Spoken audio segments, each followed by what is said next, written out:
네타냐후 이스라엘 총리는 가자지구 최남단 라파 지역에 대한 지상전 강행 의지를 확고히 했습니다. 날짜도 잡았다고 강조했지만 구체적인 날짜를 언급하지는 않았습니다. הניצחון הזה מחייב כניסה לרפיח וחיסול גדודי הטרור שם. זה יקרה, יש תאריך. 라파에는 약 140만 명의 피난민이 몰려 있어 지상전이 벌어질 경우 엄청난 피해가 우려되고 있습니다. 이스라엘은 앞서 가자 남부에서 병력 대부분을 철수했다고 밝힌 바 있습니다. 이스라엘군이 철수한 지역에는 가자 주민들이 다시 돌아오고 있습니다. 하지만 남은 건 폐허가 된 건물들 뿐입니다. ضرب علينا صاروخ ب 16 قبل أن نطلع كنا 16 نفر في الظهر ما انفجر الصاروخ طلعنا كنا عايشين رجعنا لقينا الدار كلها محروقة مدمر زي ما انت شايف. 휴전 협상은 여전히 안개 속입니다. 교착 상태에 빠졌던 휴전 협상이 재개됐고 휴전을 중재 중인 이집트와 이스라엘 언론이 협상에 진전이 있었다고 보도했습니다. 특히 이스라엘군이 가자 남부 병력을 철수하면서 협상 기대감이 높아지기도 했습니다. 이스라엘군의 철수와 영구 휴전은 하마스의 휴전 전제 조건이었습니다. 하지만 하마스가 이스라엘이 제안한 새로운 휴전안을 부인했다는 보도가 나오고 있습니다. 이스라엘 또한 인질 석방 없이는 휴전할 수 없다는 입장을 재확인했습니다. 두바이에서 KBS 뉴스 우수경입니다. 이스라엘군이 가자지구 남부에서 지상군 병력 대부분을 철수했다고 밝혔습니다. הכוחות יוצאים החוצה ונערכים למשימות ההמשך שלהם. 이번 병력 철수가 휴전 협상과 관련이 있는지 또는 가자 최남단 라파에 대한 공격을 늦추겠다는 의미인지는 설명하지 않았습니다. 다만 미국의 요구 때문은 아니라고 이스라엘 언론이 군 당국을 인용해 보도했습니다. 이스라엘군 참모총장은 전쟁은 다른 방식으로 계속될 거라고 강조했고 미국은 휴식과 재정비를 위한 것으로 보인다고 설명했습니다. It is really just about rest and refit for these troops that have been on the ground for 4 months and not necessarily, that we can tell, indicative of some coming new operation for these troops. 이란과 이스라엘 간 긴장은 나날이 높아지고 있습니다. 보복을 예고한 이란은 위협 수위를 높였습니다. 특히 해외 주재 이스라엘 대사관들이 안전하지 않을 거라고 경고했습니다. رژیم صهیونیستی را مجازات خواهد کرد. این مجازات درس آموز و سخت خواهد بود و زوال رژیم صهیونیستی را سرعت می‌بخشد. 이스라엘도 어떤 상황에도 대응할 준비를 마쳤다면서 물러서지 않겠다고 강력 대응을 예고했습니다. 이런 가운데 이스라엘에서는 수만 명이 모여 인질들의 조속한 귀환과 네타냐후 총리 사임을 요구했습니다. 두바이에서 KBS 뉴스 우수경입니다. 바이든 미국 대통령과 네타냐후 이스라엘 총리가 이스라엘군의 구호단체 오폭 사건 사흘 만에 전화 통화를 했습니다. 자국민을 포함해 7명이 희생된 이번 사건에 분노한 바이든 대통령은 절대 용납할 수 없다며 사실상 최후 통첩을 날렸습니다. 민간인 보호 조치 등을 하지 않으면 이스라엘의 지지 정책을 바꾸겠다고 경고했습니다. And quite frankly laid out as is clear in the readout that we are willing to reconsider our own policy approaches here, dependent upon what the Israelis do or don't do. 확고한 동맹인 미국이 이스라엘 정책 전환 가능성을 시사한 건 전쟁 6개월 만에 처음입니다. 오는 11월 대선을 앞두고 아랍계 이탈표가 속출하는 데다 국제사회 압박도 부담으로 작용한 것으로 보입니다. 네타냐후 총리는 직접적인 반응은 내놓지 않았지만 가자 지군의 구호품 반입을 확대하기로 했습니다. 이스라엘군은 시리아 주재 이란 영사관 공격 이후 이란이 보복을 공언하자 비상 대응에 나섰습니다. 모든 전투 부대원들의 휴가를 중단하고 방공부대 병력도 증원했습니다. אנחנו נדע להגן על עצמנו ואנחנו נפעל לפי העיקרון הפשוט שמי שפוגע בנו או מתכנן לפגוע בנו אנחנו נפגע בו. 이스라엘과 이란의 강대강 대치는 중동 긴장을 고조시키며 국제 유가와 증시에도 영향을 미쳤습니다. 브렌트유는 5달 만에 처음으로 $90를 돌파했고 뉴욕 주식시장의 주요 지수는 모두 1% 넘게 내린 채 마감했습니다. 두바이에서 KBS 뉴스 우수경입니다.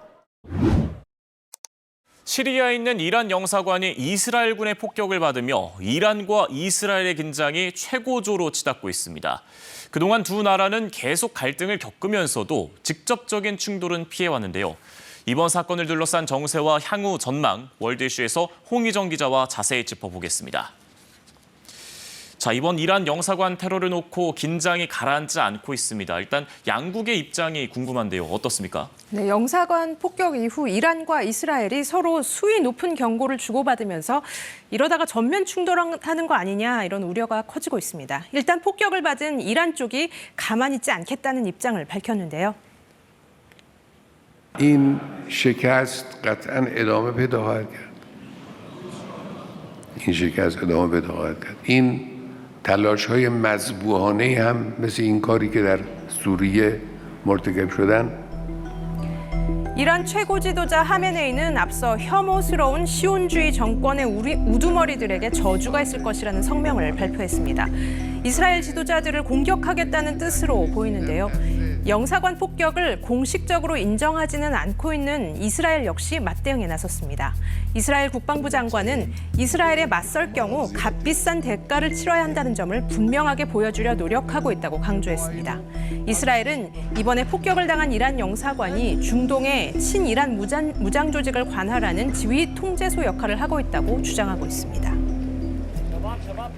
이란과 이스라엘 그동안 이 갈등을 겪어왔더라도 직접적인 충돌은 피했습니다. 이른바 그림자 전쟁을 치렀던 양국인데 그럼에도 불구하고 이번 사태의 심각성은 우려하지 않을 수가 없겠어요. 네, 이스라엘과 이란은 전면전을 치르지만 않고 있을 뿐 사실상 대리군을 통해서 그림자 전쟁이라는 간접 전쟁을 벌이고 있다고 봐도 될 것 같습니다. 이스라엘과 전쟁을 벌이고 있는 하마스도 이란의 지원을 받고 있는 건데요. 이란은 하마스를 비롯해 레바논의 헤즈볼라, 시리아 정부군 등 이른바 저항의 축을 지원하는 방식으로 이스라엘에 맞서왔습니다. 홍해에서 이스라엘과 관련된 선박들을 공격하고 있는 예멘 반군 후티도 이란의 지원을 받고 있는데요. 이스라엘과 미국은 하마스와 후티 반군에 대한 공격은 거침없이 하면서도 이들을 지원하는 이란에 대해서는 직접 공격을 하지 않는 방식으로 확전을 자제해왔던 겁니다. 하지만 이번에 이란 영사관에 대한 직접 공격으로 양국의 그림자 전쟁은 새로운 국면으로 치닫고 있는데요.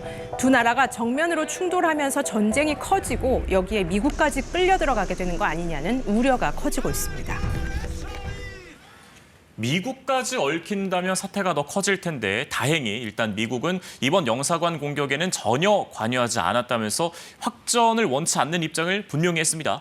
네, 대선을 앞두고 있는 미국은 이번 이란 영사관 공격으로 골치 아픈 상황에 놓였습니다. 미국은 후티 반군과 관련해 이란에 중재해달라고 요청하는 등 이란과는 어떻게든 직접 충돌을 피하고 외교적으로 풀려는 노력을 해왔는데요. 이런 미국의 노력에 이스라엘이 연일 찬물을 끼얹고 있는 겁니다. 전직 미국 중앙정보부 고위관리는 이번 폭격을 믿을 수 없을 만큼 부주의했다고 규정했습니다. 이번 영사관 공격에 대해 미국은 전혀 관여하지 않았다며 일찌감치 이란에 해명한 것으로 알려졌는데요. So let me make it clear, we had nothing to do with what the strike in Damascus. We weren't involved in any way whatsoever. 이란 외교 공간에 대한 공격은 이란 영토에 직접 공격한 것과 다를 바 없는 만큼 이스라엘이 왜 이런 공격을 했는지를 놓고 해석이 분분합니다. 이제 공은 이란으로 넘어갔습니다. 이란이 실제로 보복할 것인지 또 그 수위는 어느 정도일지에 대해 우려가 높아지고 있습니다. 한 가지 다행스러운 점은 일단 이란이 외교적으로 대응하고 있다는 점입니다. 이란 입장에서도 이스라엘과의 전면 충돌은 부담스러울 것 같은데요. 어떤 전망들이 나오고 있습니까? 네, 이란이 직접 충돌에 섣불리 나서지는 않을 것이라는 전망이 우세합니다. 이란은 유엔 안전보장이사회에 긴급회의를 요청하며 외교적 노력에 나섰고 아랍연맹과 유럽연합, 러시아 등 여러 국가가 이번 공격을 규탄했는데요. BBC는 이란이 미국을 중동에서 몰아내기 위해 지쳐 나가떨어지게 하는 장기적 전략을 쓰고 있다며 전면전은 이란도 원치 않을 것이라는 미국 싱크탱크의 분석을 인용했습니다. 네타냐후 총리의 퇴진을 요구하는 이스라엘 내부의 반대가 커지고 있고 또 외부적으로도 미국과 네타냐후 사이의 의견이 일치하지 않는 상황에서 이란이 전략적으로 참을 것이다 이런 예상도 나오고 있는데요. 하지만 유엔 안보리의 규탄 성명 초안이 미국 등의 반대에 부딪히고 있는 상황에서 이란이 어떤 식으로든 보복에 나설 것이라는 전망도 여전히 나오고 있습니다.